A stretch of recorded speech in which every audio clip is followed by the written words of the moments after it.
Hey, what is going on, you mulch munchin manky? Coming at you with my Stellar Crown set review and buy list. Buy list will be down in the description if you just want to get the link for that and check that out. But I'll be going over the cards I put on it and the numbers for how many I put on my buy list and the reasoning behind that. I'll also be talking about the other cards in the set briefly. The decks that are going to be a little bit more fun, Mimi decks. All the cards that made it to my buy list are cards that I think have competitive potential, either right now on release, well, not right now, but the set will release soon, either on release or sometimes in the future. Do they hit a certain power threshold? If I think they meet that threshold, they make their way to the buy list because I think they have the potential on release or in the future. I am getting this set review to you guys earlier than my last one, like I said I would, but I'm gonna try and maybe even get a little bit earlier next time, maybe like 3 weeks in advance. We'll see. Speaking of Stellar Crown though, products, if y'all need any, GameGrid has got you covered. Check them out, GameGridSLC.com. If you guys need any Stellar Crown products, they got you.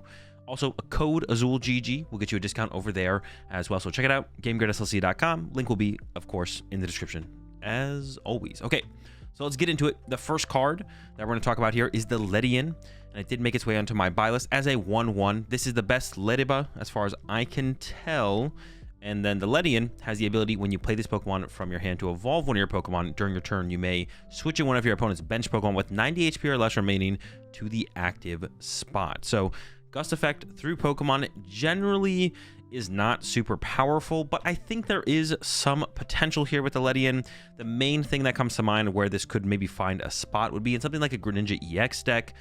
Got Buddy Poffins in there. We'll be able to find time to use the Buddy Poffin to set up a Lediba on the bench, and then at some point later in the game, we can use the Ledian to bring up our opponent's Manaphy, use Canceling Cologne, and then use the Snipe attack from something like a Greninja EX to snipe some of our opponent's bench Pokemon. Now, I'm not saying this is only going to work with Greninja EX, but I think that's like the use case in my head that leads me to believe there could be some viability to Ledian in a deck in the future, specifically in a deck that would probably be playing Buddy Poffin, because it would make it really easy to get the Lediba onto your bench. So I think there is some potential here for Ledian, so it made its way into my buy list as a 1/1. Up next, we got the Cradily, which I think could actually be a pretty fun meme deck. Once on your turn, you may flip a coin of heads, choose Burn, Confuse, or Poison. Your opponent's active Pokemon is now affected by that special condition. And then we got the Marshy Winds for just a single grass energy. And this is where I think it can maybe hold up and not be a complete pile. This attack does 100 damage for each special condition affecting your opponent's active Pokemon. The single grass energy cost is like super efficient, right?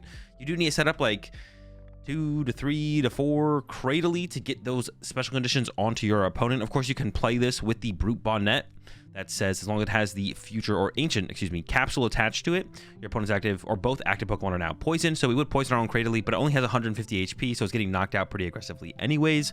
So that's not a huge deal. Got the guaranteed poison. If we have 2 Cradily in play and we just get 1 heads, we can burn or confuse them. We're doing 200 damage plus maybe the burn of the poison. That's 230. And then we do have the laser A-spec in the format for like some big one-hit KOs on those big Pokemon that our opponent might have at some point in the game, where we can, burn and confuse them. Then we use the Brute Bonnet to poison them. That's 330 damage. We're basically one-hit KOing everything relevant in the format. So good meme with the Cradily, I think, for sure. Up next on my buy list, the Morotom made its way onto the buy list as a 1/of for a for a colorless energy. It is grass type. Basic Pokemon, 90 HP. Harvesting Dash, 30 damage. Before doing damage, discard all Pokemon tool cards and special energy from your opponent's active Pokemon. So this could be a pretty cool way to deal with Lugia in some situations. I could see this working out. I mean, they do have Mist Energy, which would prevent the effect of this attack. But other special energy Pokemon in the future could also have trouble with this. And even tool cards. There could be some tool cards that are worth using a Harvesting Dash over. Now, I don't know exactly where this fits and what matchup it's specifically good against, but attacks like this are never bad to have around in your binder as a 1/of. So cards like Morotom, I always want to make sure I have on me, just in case all of a sudden you need access to a Harvesting Dash. So Morotom made its way onto the buy list as a 1/of. I'll talk about the... Oh wait, Charger Bug's a little bit later on. We'll talk about Charger Bug here in a little bit. Up next, got the Hydrapple. Did not make its way onto my buy list, but I think it'll be a cool meme deck, cool fun deck to play in the Pokemon TCG. It's got the ability, well, stage 2, 330 HP, a lot of HP, but it is a stage 2. Once during your turn, you may attach a basic grass energy card from your hand to one of your Pokemon. If you attach a energy to that Pokemon in this way, heal 30 damage from the Pokemon. I don't think the healing is super relevant, but the extra energy acceleration from the ability is, because its attack for 2 colorless energy does 30 plus 30 more damage for each grass energy attached to all of your Pokemon. So this very obviously combos with the grass Ogerpon. Turn 1, get some, Applins in play. Get some Ogerpons in play. Start accelerating energy into play. Turn 2, Candy, Hydrapple, accelerate more energy in play with the Ripening Charge and your Ogerpons, and then swing big. Probably not looking at like huge one-hit KOs on turn 2, but there's the potential is there. And by turn 3, we should be for sure hitting for like 300 plus damage, I would imagine. So I actually have a deck profile with this deck on the YouTube channel right now. If you want to check that out, be sure to go do that. Did not make its way to the buy list though. Not on the buy list, but I think it'll be a cool deck to try out nonetheless. Moving right along here, Salazzle also did not make its way into my buy list. I think it could make a cool deck, though. I think there could be a cool deck here. It's got that sudden burn for 2 colorless energy. Works with double turbo energy. Your opponent discards a card from their hand. If this Pokemon evolved from Salandit during this turn, they discard 2 more cards. So if we can get our opponent down to a 3 cards left in their hand with Unfair Stamp, or Roxanne, or Iono gets them pretty low, or Xerosic, they have to discard until they have 3 left. We evolve to Salazzle, discard 3 cards from their hand. Hey, there could be something there. The problem with this deck, though, of course, is you still need to win the game. If your opponent has 0 cards in hand, but they have an attacker set up, well, they're just going to attack you. So there's probably a couple different ways to go about this. You could be kind of like a full-on mill deck. You first handlock them, then maybe you go into Chi-Yu. You could play like Calamitous Wasteland and like counter catcher stuff up off their bench, then hit him with a sudden burn handlock. Not just discarding the 3 cards, but if you use it with Xerosic, you're discarding basically their whole hand, and then you could just burn through enough of their resources where they can't win the game anymore. Like you keep counter catchering over and over and over again, sudden burn, sudden burn, sudden burn. That could be cool. Maybe it could be like an effective mill handlock style deck. Didn't make its way onto the buy list, but it's gonna be a ton of fun to try out for sure. I'm excited for it. The Cinderace EX also didn't make its way onto my buy list because it really is, I think, just a bad Charizard. I know Charizard's weak to grass. This is weak to water, so there is that difference. Palkia is in the next format, though, which is bad news for Cinderace, better news for Charizard. Palkia gets good in the next format as well. That's what I meant. But I think it'll be worth trying to make a Cinderace deck nonetheless, because it's definitely a pretty cool card. For a fire and double colorless, you do 280 damage. During your next turn, this Pokemon can't use Flare Strike, but we do it for your treat. And then for Firefighting Dark, this Pokemon does 180 to one of your opponent's Pokemon. So really good to help snipe stuff like Squawkabilly, Luminion, stuff like that. That's great, but a little bit costly, especially because the first attack can be utilized for a fire energy and a double colorless energy. Will we even play Dark and Fighting? I don't know. The cool thing about this card is it's got that free retreat cost, and a pretty obvious combo with this card is to put it with that Pidgeot EX. And Featherball is a card in the format that a lot of people forget about that can find both those cards. Theoretically, you could play Cinderace, Pidgeot as like the backup draw engine, draw power, and you play 0 Ultra Ball, which would be pretty cool. 4 Featherball deck, huge fan of Featherball whenever it can be utilized. So yeah, Cinderace is definitely something I'm gonna be cooking up and trying out, but did not make the buy list this time. This Blastoise is a reprint. Next, we got the Lapras EX, which also didn't make the buy list and is so bad, I'm not even gonna talk about it. So we're gonna keep going along here for a little while anyways. Is there anything to stop over here? Let me see. Good meme deck, the Crabominable. Didn't make the buy list. Attacks used by this Pokemon cost colorless for each Kofu card in your discard pile. And then for water colors, you do 250. During your next turn, this Pokemon can't use Haymaker. But yeah, don't think there's anything to write home about here. The Crabominable is not it. To go with the Crabominable, there is the Veluza. Attacks used by this Pokemon cost colorless for each Kofu in your discard pile. Same as the Crabominable. And then Sonic Edge for 110. This attack's damage isn't affected by any effects on your opponent's active Pokemon. Yeah, so I don't think there's really anything there for the Kofu deck, but could be a cool meme deck for sure. Let's see. Keep moving along here. Oh, I guess maybe the Dreadnought. There could be something with the Dreadnought here. Nothing good. Maybe a good meme. Prevent all damage done to this Pokemon by your opponent's attacks if that damage is 200 or more. You can put like Luxurious Cape on Dreadnought or Hero's Cape, and then all of a sudden you have more than 200 HP. So if they go to 1-hit KO you, they just won't 1-hit KO you. Then you got the Hard Crunch for triple colorless energy. If your opponent's active Pokemon already has any damage counters on it, this attack does 80 more damage. Nothing really here, I don't think. It's cool ability, but not good enough. Now we get to the Galvantula, which honestly has not been doing that well over in Japan. I think it started off strong when they initially got access to these cards, but it definitely has dwindled a little bit since then. I took a look at some of the results in Japan the other day and didn't see much Galvantula there, but I have high hopes for this card still. First, we'll start with the Joltik, which has an insanely powerful, if not the most powerful energy acceleration attack ever for a colorless energy on a basic Pokemon. It's a 30 HP, but that's not really that big of a drawback. All basic Pokemon are getting 1-hit KO'd in this format. Search your deck for up to 2 basic grass and 2 basic lightning energy and attach them to your Pokemon in any way you like. That is just absurd. The Galvantula deck I also have a deck profile with here on the YouTube channel, so if you want to check that out and see my initial take on the deck, feel free. Galvantula EX Stage 1, 260 HP. For Lightning and a Colorless, Charged Web, 110. If your opponent's active is a Pokemon EX or Pokemon V, this is 110 more damage, so not terrible. But we're really looking at that second attack here. For Grass Lightning Fighting, it is a pretty steep cost. 180, discard all energy from this Pokemon to your opponent's next turn that can't play any item cards with an item lock is insanely powerful in the Pokemon TCG. And I don't think we've ever seen an item lock that is also doing 180 damage or more. Like, that's, maybe there is out there, and it was really, really bad, so I never even noticed it, realized it, or now can't recall it because it was so bad. But this could be absurdly powerful. We have the Power Hourglass tool card in the format that we got from Shrouded Fable that says at the end of your turn, you can accelerate an energy in your discard pile to your Pokemon. So that will recover 1 energy for the Galvantula.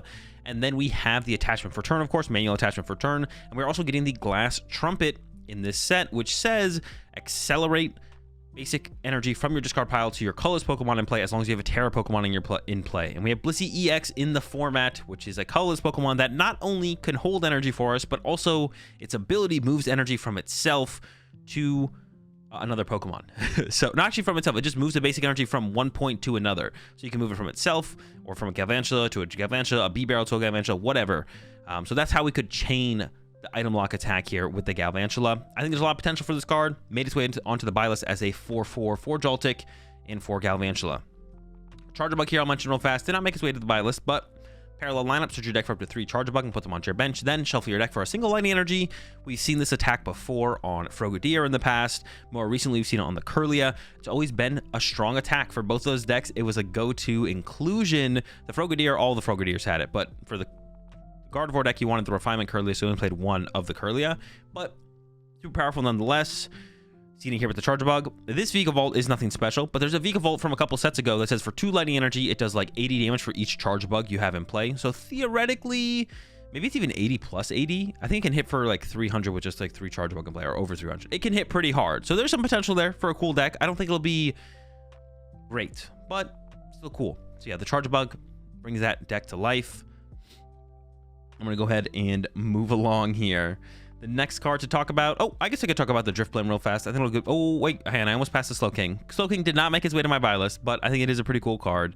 Make a good meme deck for sure. Psychic Colorless, Inspirational Challenge. Discard the top card of your deck. If that card is a Pokemon without a rule box, choose one of that Pokemon's attacks and use it as this attack. So the only real way I can think of to play this card would be alongside Gardevoir, and then you can discard... I think the go-to card to discard with the Slowking is there's an Onix that does damage for each damage counter on itself, like a lot of damage. I'm actually gonna look it up real fast. So set up our Slowking. We use Gardevoir to accelerate the energy for the attack cost of the Slowking to itself, and then we use the Knight Academy, which we got in Shrouded Fable, to put a card from our hand on top of our deck, which we then put that Onix on top of our deck. Inspirational Challenge, look at the Pokemon, discard it, and then do, let's see here. Maybe it's not an Onix. I'm actually not sure what card it is that people are playing in here. I actually don't remember what it is. But it's something with Rage. Some Pokemon with Rage, and then you Rage, you one-hit KO everything in your opponent's active. And yeah, you got the Knight Academy, put the card on top. We can use Night Stretcher to recover that Pokemon, put it back to our hand. Knight Academy, put it back on top, use another Slowking, repeat. I think it'll be a pretty clunky deck though. Gardevoir doesn't really have trouble with consistency, but that's because all of its attackers are basic Pokemon. We start adding, I don't know, what, like a 3/3 line of Slowking, Knight Academies, the attackers that we have to utilize with the Slowking. It'll be a cool deck, but overall, I don't think it'll be very good. I'm sure there's another way to play this, probably with Xatu.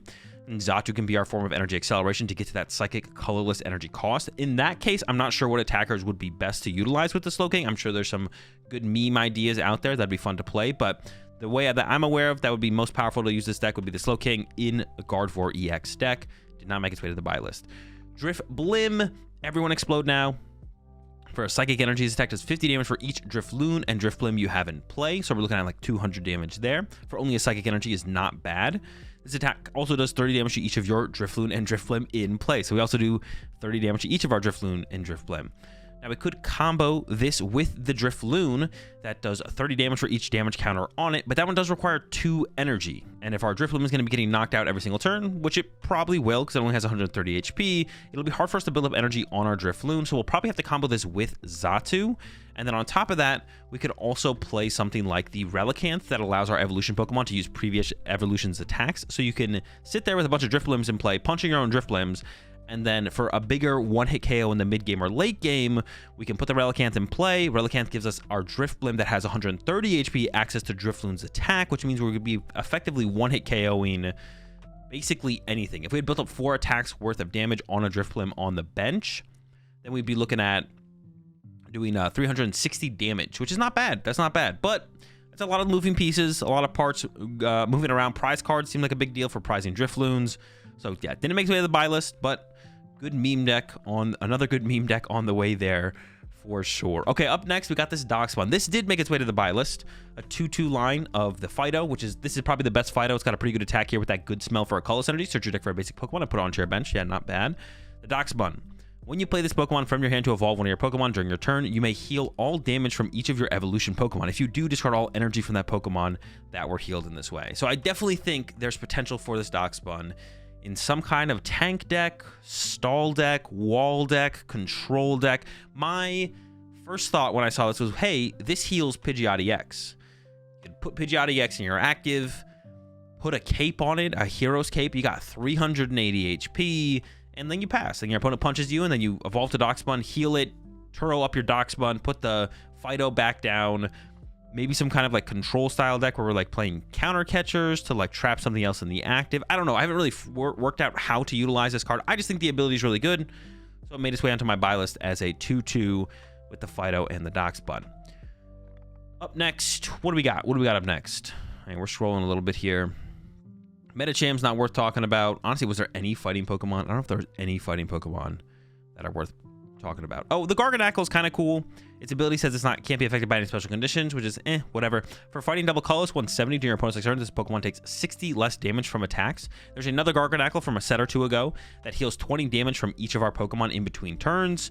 They both evolve from the same Pokemon. This one's pretty tanky, 340 HP. You can play the Rock Chest Plate in here as well, which says the fighting Pokemon that's attached to you takes 30 less damage. So after you start attacking with a fighting and a double turbo energy, theoretically, we're taking a reduced 90 damage, healing 20 damage from ourselves in between each turn. We can put a Hero's Cape on there, like I mentioned. Maybe play some kind of healing cards like potions. I don't know. Something there. Not buy list worthy, but some meme potential. Got the Klinklang on here. Oh, I did put this on my buy list. All right, Klinklang did make its way to my buy list. Oh, wait, did I miss something here? No, I missed the Klinklang. Okay. Klinklang here. Once your turn, if this Pokemon is in your hand and your opponent has a stage 2 Pokemon in play, you may put this Pokemon onto your bench. Then for colorless, you do 130, discard all energy from this Pokemon. So maybe there's something else in the future that this will be pretty good against. But if not, this is just literally a Chi and Pao counter, because they have to put Baxcalibur in play so they can attack. Okay, so that's the stage 2 to activate our Klinklang's ability. And then Chi and Pao's weak to metal, and we do 130 damage. So we're doing 260 to a Chi and Pao. We knock it out. So if we play any form of energy acceleration, or we play double turbo energy, we can easily put this in play. 1-hit KO Chi and Pao's. Seems pretty decent. Not bad. So yeah, basically just a Chi and Pao counter. I don't know why we need a Chi and Pao counter, but it exists now in the form of this Klinklang. Cool, I guess. So made its way into my buy list as a 2 of, because you never know. Chi and Pao might get popular enough where you want to include 2 of these in a deck. At least 1 for some situations, maybe. But yeah, it made its way there. Okay, up next, I'm gonna quickly talk about this Duraludon and this Archelon. They are not for this format. They are for a future format. When I do these buy lists, I like to try and future-proof as much as possible with what I would recommend picking up if you want to remain competitive. And there is a Archelon coming out in the future set in Surging Sparks that does seem very powerful. And we'll go ahead and show it off real fast before we continue. There is this Archelon, 300 HP, alloy build. When you play this Pokemon from your hand to evolve one of your Pokemon during your turn, you may attach up to 2 basic metal energy from your discard pile to your metal Pokemon in any way you like. So we can go from a Duraludon to an Archludon, accelerate 2 metal energy from our discard pile that we probably put in there with Radiant Greninja, attach for turn, and then for 3 metal energy, Metal Defender 220. During your opponent's next turn, this Pokemon has no weakness. It's not bad. That's just like, that's a lot going 300 HP on a stage 1, doing 220 damage. It's just a lot. You're kind of throwing a lot at your opponent on turn 2. That's like not bad for sure. Also, we can easily combo this with Turo. We can Turo up our Archludon, pick it up, evolve it to a Duraludon on the bench, accelerate 2 energy to it, attach for turn, and we're swinging again with the Archludon immediately after we got hit, and we just removed all that damage with a Turo. So, seems pretty good. Now, this comes out next set, but I've gone ahead and done the research and taken a look at it, and this is probably going to be the better of the 2 Duraludons because it has the hammer attack for 30 damage for 1 metal. The other one does like 60 damage for 2 metal, I think, but it's a secondary attack that actually could be a pretty big deal. For metal colorless, 80 damage. This attack does 10 more damage for each damage counter on this Pokemon. Combo with Relicanth, we go for a 30 HP or 300 HP Archludon that has maybe like 200 250 damage on it, and then all of a sudden we can be swinging for like 300 damage with a Raging Hammer copy through the Relicanth. So this Duraludon made its way onto my buy list as a 4 of, and I went ahead and put one of these Archludons on my buy list as a 1 of because the constant maneuverability of being able to have this card in your deck seems decent. Each of your metal Pokemon or each of your Pokemon, not just metal Pokemon, that has any metal energy attached to it has no retreat cost. Seems decent. It seems like maybe Archludon would combo with something like B-Barrel, so we'd want to be able to move our B-Barrels around. If we can avoid playing switch cards and instead just play one Archludon that is like an infinite switch cards, as long as we have the metal energy to work with it, that seems a little bit better. So yeah, the Archludon made its way onto the buy list as a 1 of, and Duraludon is on there as a 4 of. So once again, just future proofing with that. Not actually going to be relevant when they immediately come out, but we're not that far away from Surging Sparks. All right, up next, there's actually not that. When I was doing this, when I was breaking all this stuff down on stream the other day, and I was looking at, okay, when I was putting together the buy list on stream the other day, I was like, there's really not that much good cards in this set. I didn't really realize it until I started putting together the buy list. But probably probably the most powerful card in the set, maybe second most powerful. The Stadium is probably more powerful, is the Noctowl. This is the best Hoot, so it made its way onto the buy list as a 4 of, 1 retreat cost, 70 HP, and then a colorless energy attack here for just 1. The triple stab. You don't want to be triple stabbing, but if you got to do it, you got to do it. Noctowl with the ability Jewel Hunt. When you play this Pokemon from your hand to evolve one of your Pokemon during your turn, if you have any Tera Pokemon in play, you may search your deck for up to 2 trainer cards, literally any trainer cards, reveal them and put them into your hand, then shuffle your deck. Thankfully, it is just a once when you evolve ability and not a once per turn. That would be ridiculous, but yeah. Seems pretty good to me. 4 Hoot, 4 Noctowl. I think most decks will probably play like a 2-2 or a 3-3 Noctowl, but better to be safe than sorry. So it's a 4-4 on the buy list. Insanely powerful card, the Noctowl in those Tera type decks. Next up, we got the Fan Rotom with the Fan Call. Very powerful card as well in the decks that are going to be abusing Noctowl. Once during your turn, you may search your deck for 3 colorless Pokemon with 100 HP or less, reveal them, and put them into your hand. So turn 1. Nest Ball for Fan Rotom. Also, this isn't when we play it from our hand. So we can Nest Ball for this, or we could Buddy Poffin for it, and then we can use the ability. We can only use it once during our first turn. You can't use multiple Fan Calls. You can only use it 1 during your first turn, and you could go search out like double Hoot plus a Noctowl. Or if you already have a Hoot, you could get like Hoot double Noctowl. Absolutely absurd consistency, engine, Tera, Fan Rotom, Noctowl stuff going on. Absolutely absurd. Absolutely absurd. But yeah, can't use more than 1 Fan Call during your turn. I did still put it onto my buy list as a 2 of. I think probably most decks that play the Noctowl in Tera decks will probably just play 1 Fan Rotom, but I could see it being such a relevant part of setup that prizing it that 10% of the time, or yeah, around 10% of the time, is it hurts so much that you'd actually want to play 2 Fan Rotom before you'd even play something like a Heavy Ball. So Fan Rotom made its way to the buy list, 2 of. Up next, we got the Bouffalant, made its way to the buy list as a 3 of, and that's because you do need 2 of them in play. If you have any other Bouffalant in play, your basic colorless Pokemon take 60 less damage from attacks from your opponent's Pokemon. That's pretty good. The effect of Curly Wall doesn't stack. So you do need another Bouffalant in play. Now, you could use other Bouffalants from other sets. The problem with that, though, is those Bouffalants have more than 100 HP, so you can't Fan Rotom for those Bouffalants, but you can Fan Rotom for these Bouffalants. Wait, hold up. I'm cooking a little bit more. The Dachsbun Pidgeot control deck. We go Dachsbun on the bench that heals our Pidgeot. We get Bouffalants in play, so our Pidgeots have effectively 340 HP. Hold on, there might be something there. But yeah, Bouffalant made its way onto the buy list as a 3 of. Kind of the same reason for the Rotom, because we could just play 2 of them, but if one's prized, the other one's useless. And we could play Heavy Ball, obviously, but if we need to get them out aggressively, we'd probably just want to play 3 of them. So it made its way onto the buy list as a 3 of here for the Bouffalant. And yes, move quite right along here. The last card, the most powerful Pokemon? No, it's definitely Noctowl, actually. Noctowl's the most powerful Pokemon, but definitely going to be a pretty solid card nonetheless. The Terapagos EX for 2 colorless energy, Unified Beatdown, 30 damage. If you go second, you can't use this attack during your first turn. 30 damage for each of your benched Pokemon.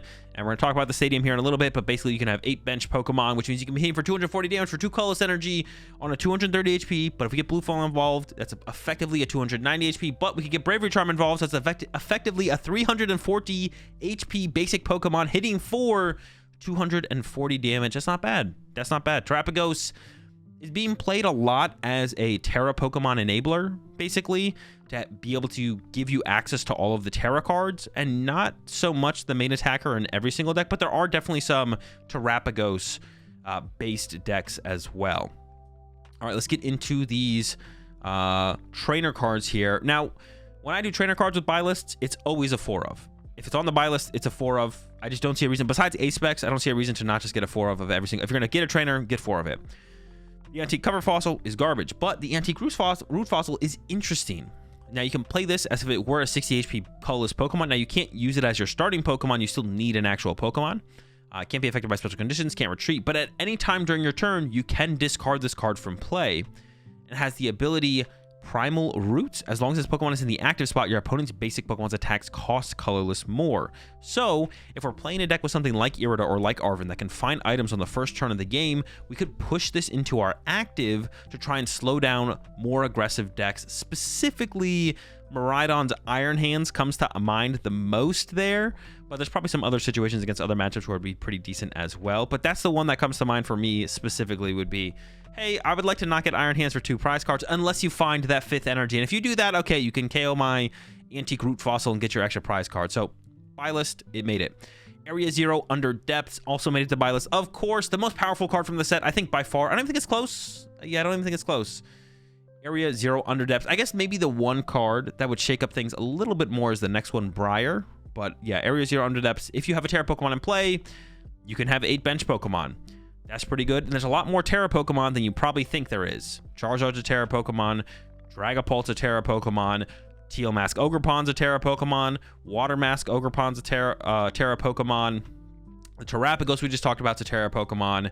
Put a Tera Pokemon in play, you get access to Area 0 Under Depths, you get access to Noctowl, you also get access to Glass Trumpet, which we'll talk about here in a second. So, yeah, absolutely broken card, by far the best card in the set. Not even remotely close, I don't think.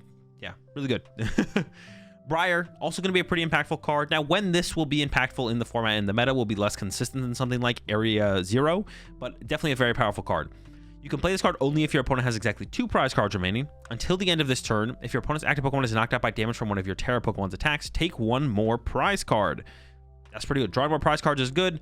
Now, the effect to trigger this is a little specific. You know, your opponent has to have exactly 2 prize cards remaining, but Dusclops and Dusknoir are in the format, so we do have some manipulation over forcing our opponent to draw prize cards. And also, if we're in like a 2-2-2 prize trade scenario, our opponent might really not have a choice but to go down to 2 prize cards. Or if we attack with something like a Radiant Charizard, do they really want to go on odd prize cards to then make them have to take another turn to win the game anyways?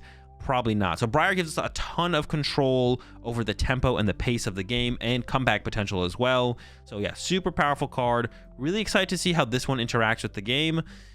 Could be a little scary. It could be a little toxic. We'll have to wait and see. Definitely has a lot of potential. Definitely very powerful. I mean, Area 0 could also be a little toxic as well. We'll see how things go. Up next, you got Crispin. Definitely not a toxic card, but a pretty cool card nonetheless. Search your deck for up to 2 basic energy cards of different types. Reveal them to your opponent. Put one of them into your hand. Attach the other energy to one of your Pokemon. Then shuffle your deck. So you do have to put the energy in your hand first. It does have to be 2 different types of energy.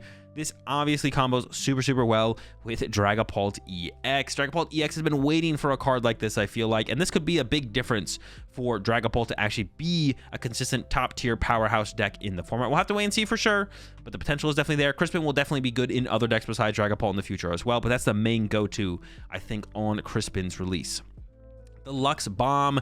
If the Pokemon this card is attached to is in the active spot and is damaged by an attack from your opponent's Pokemon, even if this Pokemon is knocked out, put 12 damage counters on the attacking Pokemon, then discard this card. There's no great way to reuse tool cards in the current format besides like Roseanne's Backup, which is pretty mid as a card to begin with, to be honest. This card is not great. It almost didn't make my buy list. I was like, should I put this on the buy list? I did end up putting it on the buy list. It could definitely be really, really strong against some one prize decks in the future. Like if you go up against a United Wings deck, this would be really good against United Wings because, well, if they're not playing Lost Vacuum as like a tech card, you know, it's gonna be like a surprise tech card to like beat United Wings if United Wings becomes good. Or it's just some other one prize deck that's main attackers have less or 120 HP. Gives you like a free prize card in the prize exchange for a turn. That's pretty good. So yeah, made its way into my buy list as a one of. You never know. Glass Trumpet, talked about it earlier. Another broken Tera card. If you have a Tera Pokemon in play, choose up to 2 of your bench colorless Pokemon and attach basic energy from your discard pile to each of them. This can go to Terapagos. I mentioned the Blissey with Galvantula. There's so much potential for this card. Yeah, broken card. Disgusting, but there's not much more to say. Another really cool card. Maybe not quite as broken as I initially thought it was going to be, but maybe it's a little bit better than I'm giving it credit for. The Grand Tree, definitely going to be a game changer in terms of consistency for these stage 2 decks. Once, this is a lot one. This one has a lot of text. It's a mouthful. Once during each player's turn, that player may search their deck for a stage 1 Pokemon that evolves from one of their basic Pokemon in play and put it onto that Pokemon to evolve it. If that Pokemon is now a stage 1 Pokemon, they may search their deck for a stage 2 Pokemon that evolves from that Pokemon and put it onto that Pokemon to evolve it. Then that player shuffles their deck. Okay, so you can basically take a basic Pokemon. You can't use this effect during your first turn or on a basic Pokemon that was put into play this turn. So if you have a basic Pokemon that's been in play for a turn, you can put Grand Tree in play or activate Grand Tree and then turn that basic Pokemon into a stage 1 Pokemon. And then if it does that, you can also turn it into a stage 2 Pokemon. That's pretty good. Now, finding Grand Tree is the problem, of course. We have 4 Seal Stone and Colress's Tenacity, which both basically need to be searched out by Arvin. For the 4 Seal Stone, or like Luminion to go find Colress's Tenacity. So we don't have like great ways to find the Grand Tree, to be honest. It's like okay. Naturally drawing into it, of course, would be sick. But yeah, 4 Seal Stone probably has to be the go-to to hunt this thing down, to be honest. But that's not a terrible way. A lot of these stage 2 decks already play Rotom and Luminion and already play 4 Seal Stone. So being able to go 4 Seal Stone and you go from a basic to a stage 2 is pretty good. Whereas normally the 4 Seal Stone would only be able to find like the rare candy or the stage 2. This is kind of a 2 cards in 1 situation going on here with the Grand Tree. So definitely solid. Gravity Stone, definitely going to be good in those control, stall type decks. Made its way onto my buy list, of course. If the Pokemon this card is attached to is in the active spot, the retreat cost of both active Pokemon is colorless more. Going back to that Dachsbun Pidgeot control deck that I was kind of talking about, that I was cooking up. Got our Bouffalant, we're tanky. Put a Gravity Stone on our Pidgeot. Our opponent's active Pokemon struggles to retreat. When they finally do retreat, they come to the active, they punch our Pidgeot. We evolve to Dachsbun, we heal our Pidgeot, we counter catcher back up the Pokemon that we had trapped in the active before. I don't know, there could be something there, I'm just saying. Up next, Kofu. This made its way onto my buy list. It wasn't going to be on my buy list initially, but I had a little chat with my chat when I was on stream going through my buy list. And I've definitely played quite a few decks in the past where I've just kind of added Colress as the best kind of build on your hand draw supporter, and Kofu might be better for some decks in some situations. Put 2 cards from your hand on the bottom of your deck in any order, then draw 4 cards. If you can't put 2 cards from your hand on the bottom of your deck in this way, you can't play this card. So when comparing it to Colress as just kind of a build on your hand type draw supporter, the drawback is you have to take 2 cards from your hand and put them on the bottom of your deck before you use it, and then you only get to see 4 cards instead of 5. The drawbacks of Colress, of course, are that you see 5, but you have to Lost Zone 2 of them. So I can see the value in both of them, so it did make its way to my buy list in the end. But it's nothing like new, huge, or groundbreaking. It's just like a niche draw supporter. We got Lacey here. Shuffle your hand into your deck, then draw 4 cards. If your opponent has 3 or fewer prize cards remaining, draw 8 cards instead. Specifically, where I think this card could be powerful would be in a 1 prize deck, where you play your 4 researches, and you're like, when we get to that mid-late game, I just wish I had more researches. But you can only play 4 researches, and you could play some Pal Pads, or maybe you play some Lacey instead. That's where I think this card could kind of slot in like a aggressive 1 prize deck. Maybe like a United Wings or something like that. They have Carmine, so maybe not, but maybe something else that comes out in the future. You know, we research turn 1, we research turn 2, we research turn 3 maybe. At this point, maybe our opponent's drawn those 3 prize cards, and we're like, okay, now we can use Lacey. We still draw a ton of cards every single turn, and we can keep up that constant pressure and draw power throughout the game. That's where I think this would slot in. Like, this seems good. It would have been good in something like Malamar, Rapid Strike Malamar, if anyone remembers that deck. I was a huge fan of that deck. Personally, I loved playing that deck. It was a ton of fun. And this would have been a pretty good draw supporter in there. Probably better. Well, I don't know if it would have been better than Cynthia's Ambition. It would have been better than Cynthia's Ambition, but if Cynthia's Ambition didn't exist, you'd probably play this card. I guess I'd say that, but it's definitely not better than Cynthia's Ambition. I take that back. All right, Okaberry. Not too much to say here with the berries. Whenever the Pokemon this card is attached to is damaged by an attack from your opponent's Pokemon, fire Pokemon, this Pokemon takes 60 less damage from the attack, and then Psychic Pokemon for the Payapa Berry. So just 60 less damage from fire Pokemon, 60 less damage from Psychic Pokemon. Niche, Tech, Tool card. Might find its way into a deck at some point in the future. Both of them made their way onto my buy list. And the final card is the Sparkling Crystal, another Tera card. Why not? Attacks used by the Tera Pokemon this card is attached to cost a energy less of any type. So my immediate thought with this card is it's probably pretty good in Dragapult. Dragapult currently, or some builds of Dragapult, depending on what build it is. Some of them play Neo Upper Energy. Some don't. A lot do, though. Sparkling Crystal isn't as powerful as Neo Upper Energy, but most builds of Dragapult Pidgeot play for Arven, which means you have a lot more access to your Sparkling Crystal and can more consistently find it and get it into play. So I think overall, Neo Upper Energy is a more powerful card, and we are getting access to Crispin as well. So how much do we need this energy acceleration? I'm not sure, but Sparkling Crystal is definitely the more consistent card.